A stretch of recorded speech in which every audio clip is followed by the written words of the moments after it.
Thank you, Julie, and hello, everyone. It's rainy here in New York City, so I hope maybe you're looking out at some sunshine if you're not local to me. So welcome to Biblical Foremothers of Strength, Resilience, and Complexity. I am going to share my screen with everyone and jump in, talk a little bit about what we're going to do today. So let me do that. Okay. So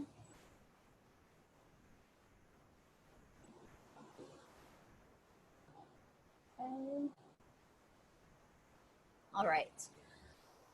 So before I forget, I did not put it in the chat box, but if you do have a question or a thought that you want to share, get feedback on, and you're not able to ask it during our time together, then please do send me an email and I will get back to you as soon as I can. I'm usually pretty quick, but if I'm not, bear with me.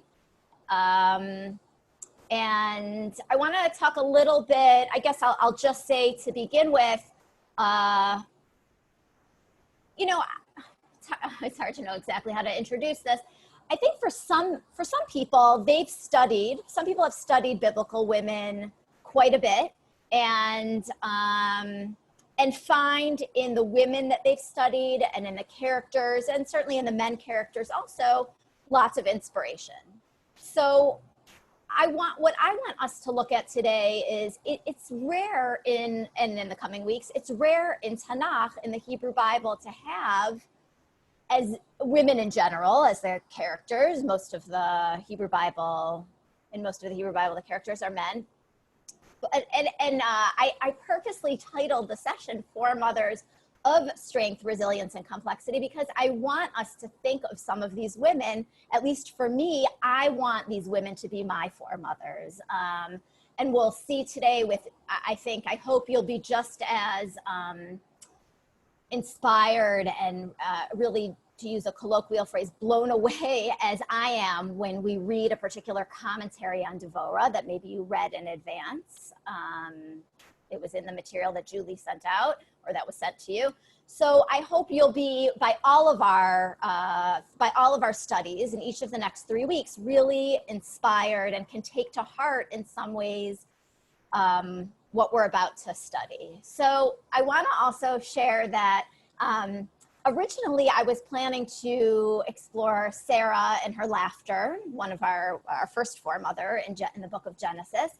And actually, I don't know if this particular student is on the call right now, but I have a student who actually said to me, so Michael, if you're on this call, this is specifically because you said this to me. He said to me, why aren't we doing Miriam? She's important, no? So I decided that Michael's suggestion was a good one, and I think we're gonna switch, and I'm gonna analyze Miriam with you, who is, I think, a very complex character, and I hopefully will be inspired by her too. So, whoops. Okay, I just did that by accident, so bear with me. Let me go back to, okay. So this is just a photo of Devorah. I'm going to skip this slide.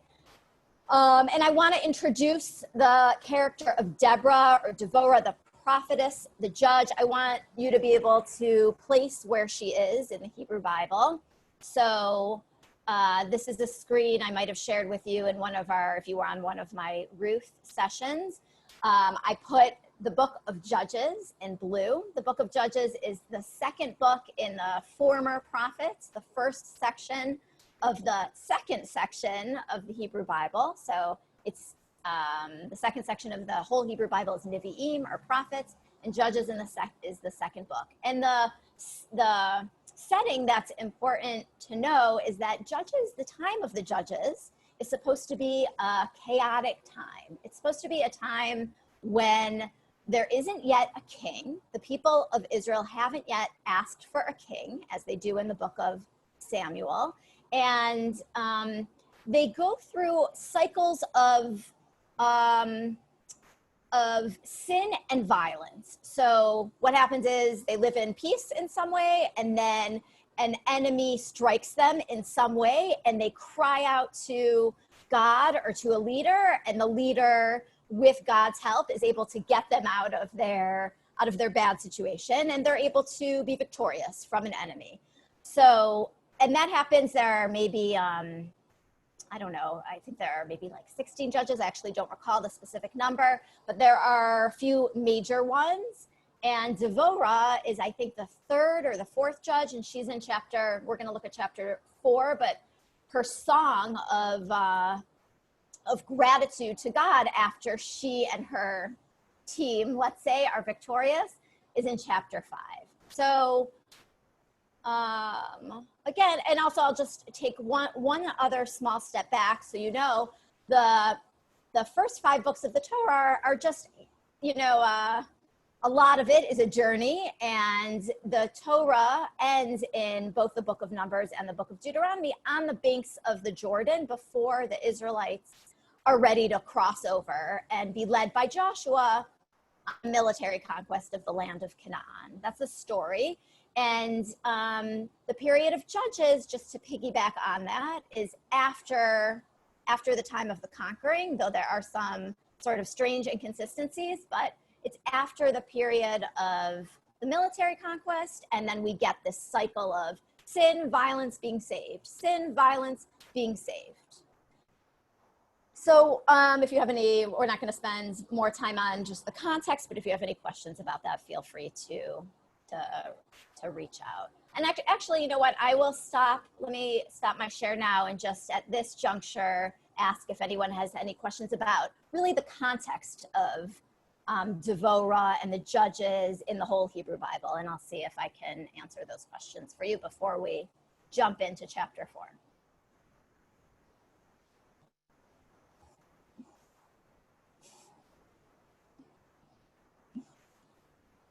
Okay, so I don't see any questions yet. I do see my parents waving at me, so I'm going to give them a shout out. My parents from Detroit, Michigan are on the call, so I'll welcome them. Okay, so let me move on then.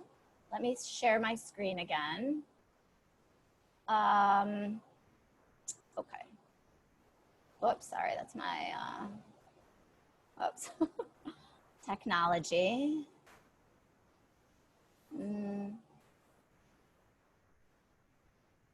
Okay, let's see if this works. This is what I did before, but for some reason, actually bear with me for a moment. Let me make sure that my correct screen is up and easily I can see it. So thank you for bearing with me. Okay, I don't know what happened to my, oh, okay, yes I do. Okay, let's see if that works. Great, okay. So we're gonna jump in together and I'm gonna share you have my screen and you may have this document also. We're gonna read together we're gonna read together the first 9 verses of Judges chapter 4. And then if we have a little bit more time after we talk about what we think is Devorah's character based on the text, we will we'll read a little bit more. And actually, I wanted to say one more thing, which is I want us to think about, these are the questions that I want us to think about together. I don't know why that's so slow, sorry. It's not. Oh, okay. So I want us to think about, just from those 9 verses, what do we learn about Devorah? And also, you'll see, and you may have seen already, and you may know already, she's called Eshet Lapidot. And I'm just going to translate the first word there, a woman of or a wife of Lapidot. So when we read that together, I want us to think about, well, what is the text saying, and how does that possibly connect to her character traits? And I am going to make the suggestion that it does. And I will tell you right now that a lapid is a torch. So it doesn't necessarily mean, it's like our names mean something, but they don't necessarily say something about our characters. So, but I do want to invite that question. Does woman of or wife of lapidot, torch or flame, say something about Devorah. Okay. Great. Okay, so I will actually invite a reader for verses 1 through 9, and so that other voices are in our virtual room here. Would anyone like to volunteer to read verses 1 through 9? And to volunteer, you can chat me and I can unmute you, or you can find the raise hand function and I can unmute you that way. I'm willing to read unless someone else must. Go ahead, Barbara. Thank you. Okay. The Israelites again did what was offensive to the Lord, Ehud now being dead. And the Lord surrendered them to King Jabin of Canaan, who reigned in Hazor. His army commander was Sisera, whose base was Harosheth Goyim. Tough language. Pardon me? They're tough phrases, so whatever you say is fine. The Israelites cried out to the Lord, for he had 900 iron chariots, and he had oppressed Israel ruthlessly for 20 years. Deborah was a prophetess, Eshet Lapidath. She judged Israel at that time. She used to sit under the palm of Deborah between Ramah and Bethel in the hill country of Ephraim, and the Israelites would come to her for decisions. She summoned Barak, son of Abinoam of Kadesh in Naphtali, and said to him, "The Lord, the God of Israel, has commanded, go, march up to Mount Tabor, and take with you 10,000 men of Naphtali and Zebulun." 7? Oh, yeah, go ahead. Yeah. "And I will draw Sisera, Jabin's army commander, with his chariots and his troops toward you up to the Wadi Kishon, and I will deliver him into your hands." But Barak said to her, "If you will go with me, I will go. If not, I will not go." "Very well, I will go with you," she answered. "However, there will be no glory for you in the course you are taking, for then the Lord will deliver Sisera into the hands of a woman."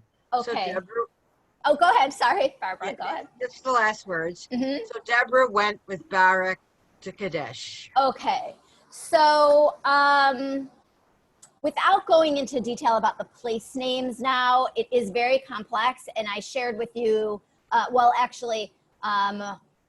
if you'd like to, I can email you a map. I have a couple maps I can send you. They are some of the place names we do know of, some we don't. But just to summarize, in verse 1, again, this is the cycle that's beginning again. The Israelites did what was raw, what was evil or offensive in God's eyes. And Ehud, the previous judge, had died. And then the Lord, and then God surrendered them, meaning King Yavin of Canaan somehow had control over them. He reigned in Hazor, which is in the north of Israel, and his commander was Sisera. And Sisera's base, it was giving you the name of the base. That town is not known, Haroshet Goyim, not known. And even King Yavin of Canaan, something interesting about that is the Canaanites lived, a people, let's say, at the same time as the Israelites. And again, if you have questions about that, certainly email me. It's complex history. But the Canaanites lived in royal city-states, and they did not have kings as their leaders. So it's a little bit unclear, like, we don't know who this guy is. He's only mentioned here. But nevertheless, he's considered the enemy here. And as I mentioned, the cycle begins, the cycle's continuing. The Israelites cried out to God because King Yavin had so many chariots. And then here we have our new leader for the next 2 chapters. Deborah was a Nevi'ah, she was a prophet, and she was a woman or a wife of Lapidot. She judged Israel at the time, and the Israelites would come to her for decisions. And then she's the leader, but she's not going to go fight the battle. And so she says to Barak, whose name means lightning, "Listen, you got to go. You got to go assemble the troops, take everyone, go fight the battle." And how does he respond? He's like, "Well, I don't know. I'm going to read it in Hebrew and in English. Im telchi imi v'halachti V'im lo telchi imi lo elech. If you come with me, I'll feel more secure and I'll go. If you don't come with me, I'm not going anywhere. Okay? So this is, I think, even this, I hope it blows you away as much as you see my reaction, is finding this so striking in the Hebrew Bible. Nowhere else can I think of where a woman says to a man, you got to go do this. And he's like, can you come with me so I feel a little bit better about it, in this kind of context. So this in and of itself is very powerful, very beautiful language in Hebrew here. And she says, fine, you want me to go with you? I'll go with you. But you should know, you, the man, you're not going to get the credit for this. And we think, of course, that Devorah is the one who's going to take the reins and get the credit. But in fact, I'll summarize the rest of the story in a moment. We'll see that it's another woman, her name is Yael, who actually finds Sisera after he escapes from his troops, after Barak, with Devorah's help, with God's help, is able to conquer the enemy, conquer King Yavin and his troops. Sisera escapes, and Yael actually, it's not entirely clear, but she seduces him into her tent. She feeds him, she covers him with a blanket, and then she puts a pin in his head. So this is a great story. Chapter 4 in the book of Judges is, I think, one of the best stories in the whole Hebrew Bible, not just in terms of its storytelling, but also because there are these two women who completely overturn our idea of women in the Hebrew Bible. Okay, that being said, that all said, it's pretty clear that Devorah, from everything that I've summarized and from Barbara's reading, from these 9 verses, she is a strong, independent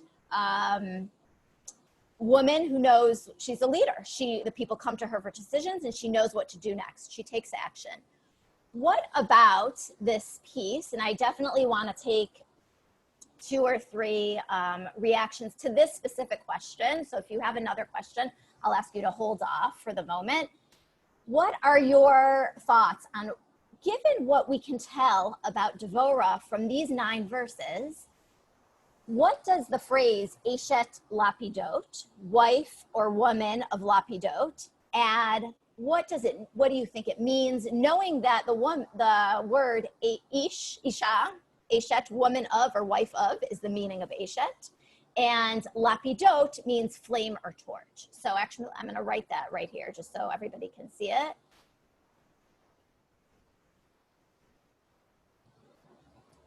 Okay, and I'm curious what your thoughts are. I'll just say one more time and clarify. What are your thoughts on what this adds to our understanding of who Devorah is? I'm gonna stop my share so I can see folks better. And I will see if anybody has any responses to reactions to Eshet Lapidot, this woman of Lapidot. Ginger? Hi. Hi, Ginger. Hi, everyone. Ginger, do you have a thought to share about what that phrase, wife of or woman of Lapidot, adds to the story and to Devorah's character?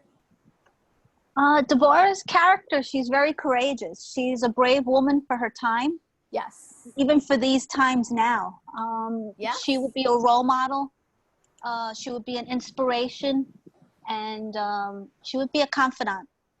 Great. Thank you. Yes, a brave woman for our time also. Other reactions to the phrase Eshet Lapidot, woman, a wife of flame or torch. Wendy? I was thinking that fire symbolic and all that of her knowledge. Okay, great. So you're saying it adds to our picture of her because fire perhaps symbolizes Strength and for knowledge. you, strength and knowledge. Okay, great. It adds to the picture. Other thoughts? One more. I'll take one more. Deborah? Deb? I think it's telling because you said the Barak means lightning.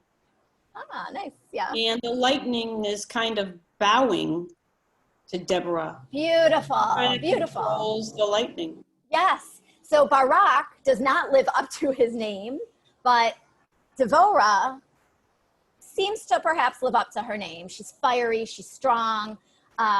So let's see what we're going to do now. Thank you, everyone. Deb, Ginger, and I'm looking for the other name that I saw, but Wendy, thank you. Thank you for those responses. What I want us to do together now is look at commentaries, a few medieval commentaries, to see how the medieval commentaries understood Devorah. What do they do with her character, with her character in those first 9 verses and in the whole Deborah cycle, which we're not going to read, but I certainly invite you to finish on your own reading chapters 4 and 5. So I'm going to share my screen again.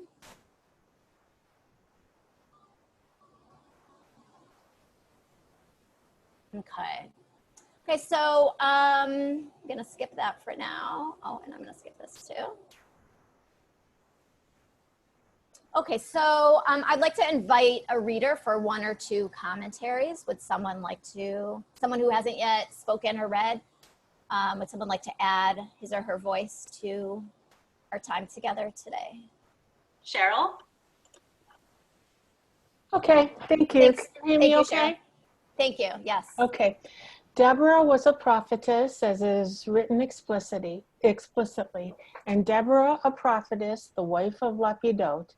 What is the meaning of the wife of Lapidot? For she used to make wicks for the sanctuary, and due to the flames Lapidot on these wicks, she was called the wife of Lapidot, literally a woman of flames. Okay, thank you, Cheryl. So I am going to ask folks again, what does this do to what we call the pshat, the contextual meaning of the verses, where it's clear that Deborah has a lot of strength? And she's a public figure, what does the Babylonian Talmud, edited in about the year 550, what does this one particular voice, how does this one voice connect to what is in the verses themselves? So I'll ask someone to, and I'll stay on the screen share for the moment. We have a couple of comments in the chat. Okay. Devorah does not necessarily seem to be married. True, we don't know. It could have been, Eshet Lapidot could mean that was her husband's name. But it's, yeah, because Ha'isha Shel, the woman of or the wife of, woman and wife in Hebrew is the same word. So it could mean that she's married. We don't know, not clear.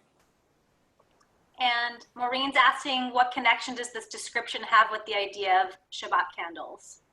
Oh, that's an interesting question. Okay, that question I'm going to put on hold for the moment. I'm not so sure in the moment. I'm writing it down. I don't have an answer off the top of my head. So oh, go ahead. Julie, were you gonna? Oh, sorry, a couple more comments. So Carol says it domesticates her, and Robin kind of adds to that. It does seem to diminish her. She makes wicks. Thank you. According to the Torah, she was probably too busy judging cases. Okay, thank you very much. Yes, that's what I was thinking myself. So it seems to me what this rabbinic voice in the Talmud does is put her behind the scenes. In the text in Judges, she is out there, she is telling Barak what to do, and here she's in the temple behind the scenes. Certainly this rabbinic voice adds to her, maybe her spirituality or her religiosity, great, but it certainly takes her out of the public and puts her way behind the scenes.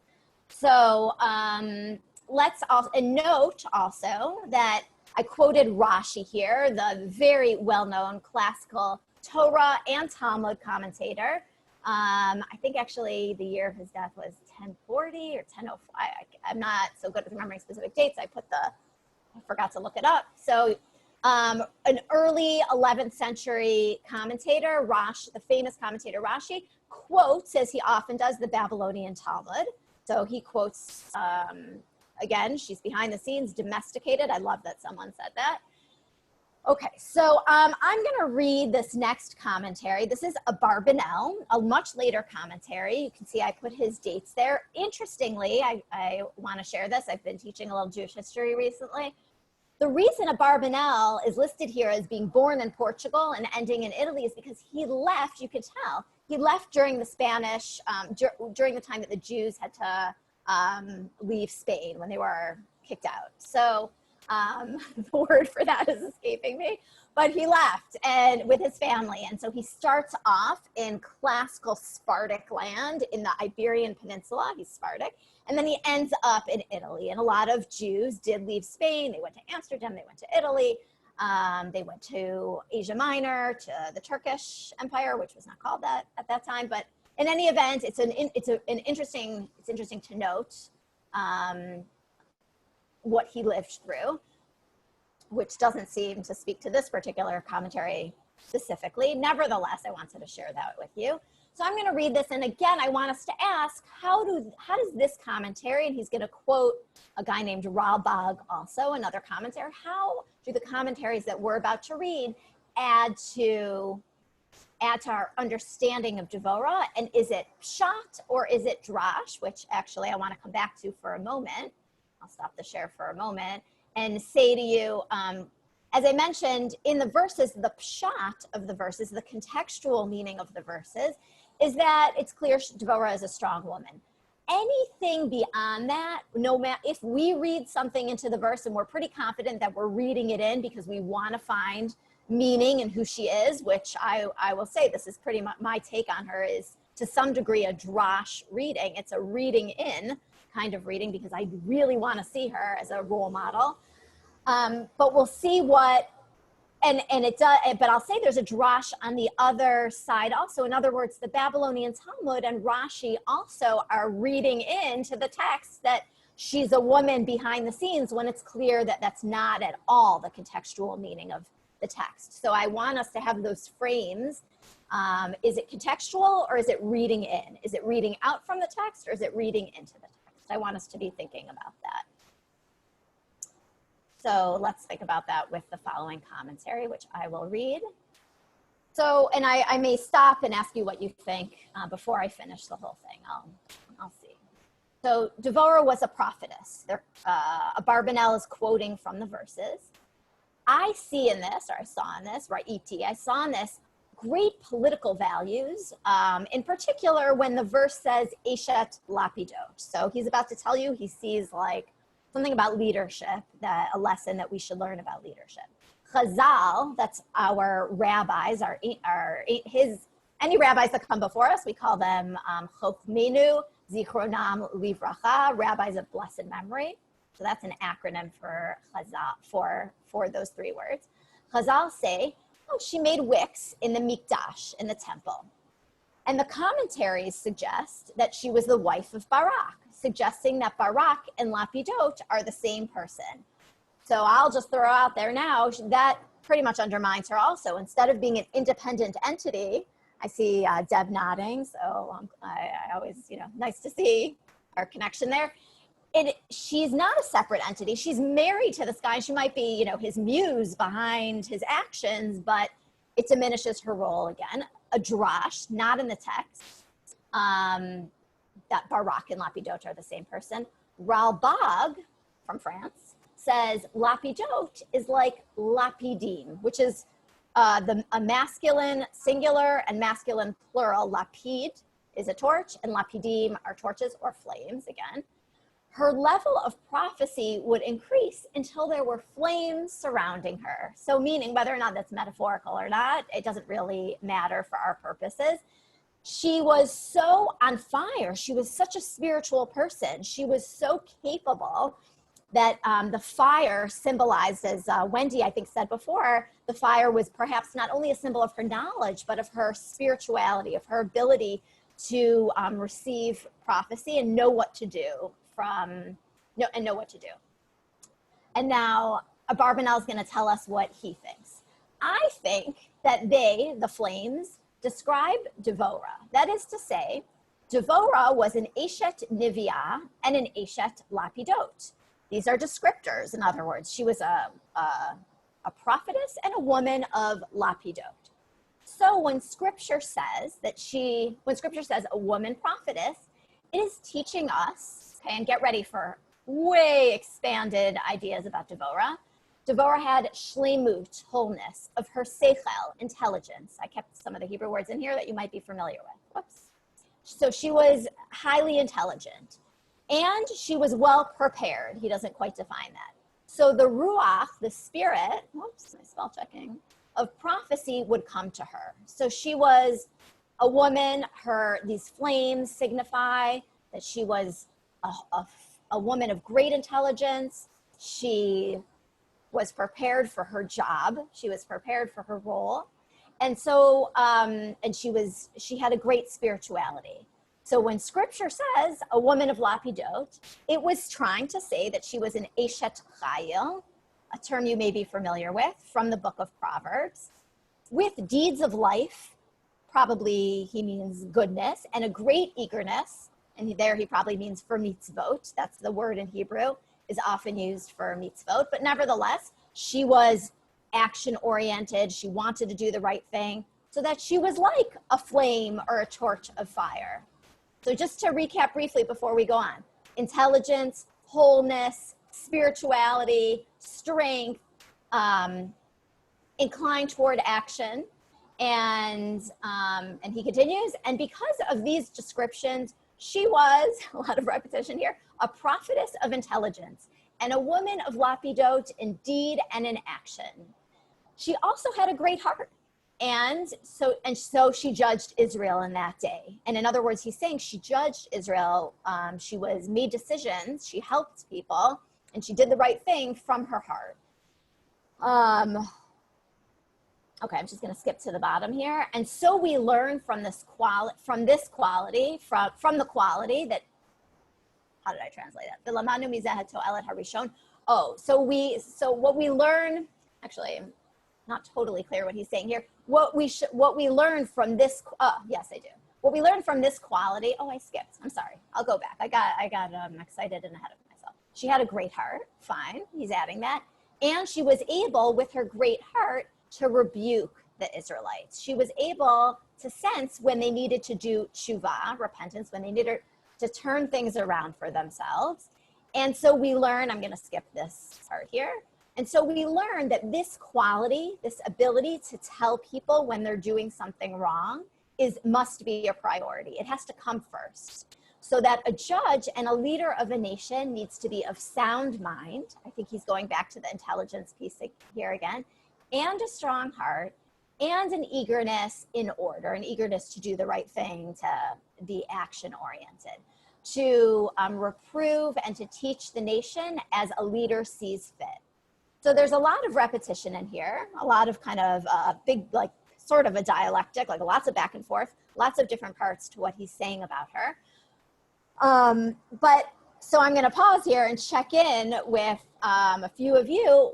Is this a drash or is it pshat? Does this read out from the text, things that we know about Devorah, or does it read into the text? And if it's reading into the text, he's saying so much, but what do you think he's really trying to say? What do you think the Abarbanel is really trying to say about Deborah and her qualities? So I will stop my share for the moment. 1492, thank you. Okay, Sarah Bloomberg.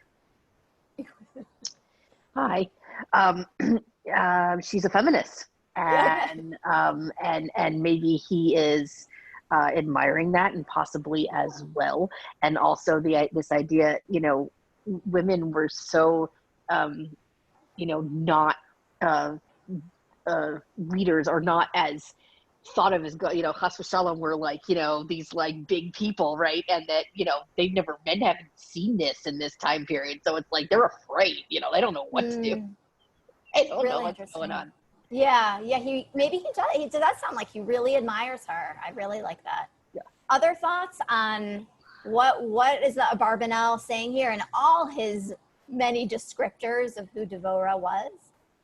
We have 2 votes in the chat that it's drash. Hannah says drash. Rosa says strictly drash. And perhaps one of you wants to further comment. But in the meantime, we also have another raised hand from Andrea. Andrea Fishman. Yes. Hi. Can you hear me? I sure can. Okay. Hi. I'm from California. Welcome. I don't know why it has to be one or the other, like shot or drash. but I'm like a secular scholar, so that's one comment. And also during this whole time, yeah, if you interpret the word as wife of lapidum, Lapidot. of course, you know, it a lot rests on the interpretation of that Hebrew word. Sure. So wife of course, as other people have said, puts her in a subservient role, but woman of flame, you know, woman of fire, she was on fire, right? And so for me personally, I'm really happy that we're talking about Devorah today, because to me now, as a Jewish woman, as a social activist, as a racial justice activist, now I can hold up Devorah as a role model for social activism, and that activism for me, I want to keep in mind that it comes from a good heart. So I'm seeing Devorah as a woman on fire, as a woman on fire for social activism, for racial justice, and yeah, thank you. Yeah, thank you. Now. What was the last thing you said, Andrea? She's a role model for me now. Beautiful. Yeah, she's a role model for me too. And yeah, I'm gonna, Andrea and everyone, I love what Andrea said about, well, why does it have to be either pshat or drash? So I'm on board with that, and I think it's both. On the one hand, the Abarbanel reads into the text many, many more descriptors of Devorah, but he's not saying she was behind the scenes in the temple at all. And he's not even saying that she was the wife of Lapidot. He's talking about her own identity as a leader, which is very much in congruence with the text itself. So I do think, as Andrea said, it is both. It seems to me it's hard to decide. And it seems that it is in some ways pshat, and in some ways that those expansions really seem to be drash in some way. So, and I actually am glad that Andrea also mentioned the times that we live in. I think of Devorah, I didn't say this word yet, but I really think of her as a model for ethical leadership, as a leader who she uses almost every part of her to rule, meaning she has, as the text, and then I think Barbanel takes us several steps further, she has a good heart, she has emotional intelligence, she has a sense of spirituality and a picture, a sense of the world much bigger than herself. She has cognitive intelligence, she's a person of action, she knows how to communicate and tell people when they're doing something that's not right. So, and as Barbanel said at the very end of that commentary, that is something that has to be a priority for leaders, to be able to say things that are hard for people to hear. So as we conclude, I want to wish all of us the ability to emulate Devorah's great, great strengths, her many different kinds of strengths, and that we also are able to cultivate in ourselves emotional, spiritual, cognitive intelligence, that we take action, we communicate in ways that other people can hear. So thank you for coming today, and I will look forward to seeing hopefully many of you again next week when we analyze another very strong woman character of the Bible, Tamar, from the book of Genesis. And we do have a few minutes, so I'm gonna stop the share and check in with any questions. I'll come back to that the Wicks Shabbat question for a moment. It's an interesting connection, but again, nothing is coming to me off the top of my head. So I'll suggest you Google that a little bit or email me, and if I think of something, I'll let you know. But other questions or reflections before we have 3 minutes before we end for our day. Rachel? Yeah, I was just pondering the wicks, because usually there's a meaning to these things, and I wondered if trimming the wicks, I'm not sure of it, but that might refer to, first of all, perhaps her humility, because Jewish leaders are supposed to be humble as well, but also that ability to play with fire in a safe way, to not only control her own flame, but also, in a sense, rebuke the flame of others. That there's that quality of how she works with fire in a way that creates sanctity. Wow. Rachel, thank you so much. That's beautiful. Playing with fire in a safe way, in a way that she's fiery, but she does it in a way that is contained in some way, or I don't even want to say contained, but digestible, or it's not too overwhelming. It doesn't take over. That's beautiful. Thank you. Debra Schweighardt. See, I think of her name as lighting the way for others, that she is actually the torchbearer, and she is shedding the light for others. And I never thought of her as just calmly lighting a bunch of wicks. I'm sorry. I think that's a rabbinic macho thing, that they can't have the woman be the leader. And I think if we read it for what it is, that she was, she was clearly a leader right into battle.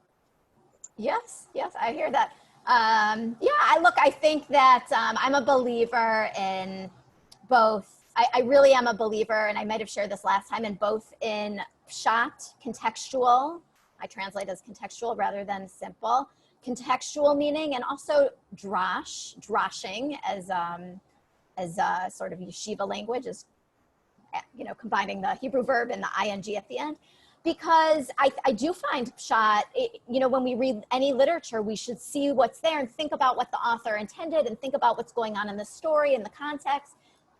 But I also think, and I'm going to quote her again, and I'll tell her I quoted her again, my teacher and my friend Malka Strasberg, who, when I took a class with her years ago, she said, actually, I think she wrote about this after. She said, what has sustained the Jews for for a couple of thousand generations? Is it pshat or is it drash? And in the end, I do think it's our own way of making meaning out of the text. So I think whatever we do, and a friend of mine said this recently, but I can't remember who it was, that we just have to be aware of what we're doing. It's a good thing to know, are we reading out or are we reading in? And I definitely think, just coming back to Andrea's, I can't remember, Andrea Fishman's comment before, I think, that it can be both. We can do both, and and especially the Barbanel's reading was quite complex and does use both.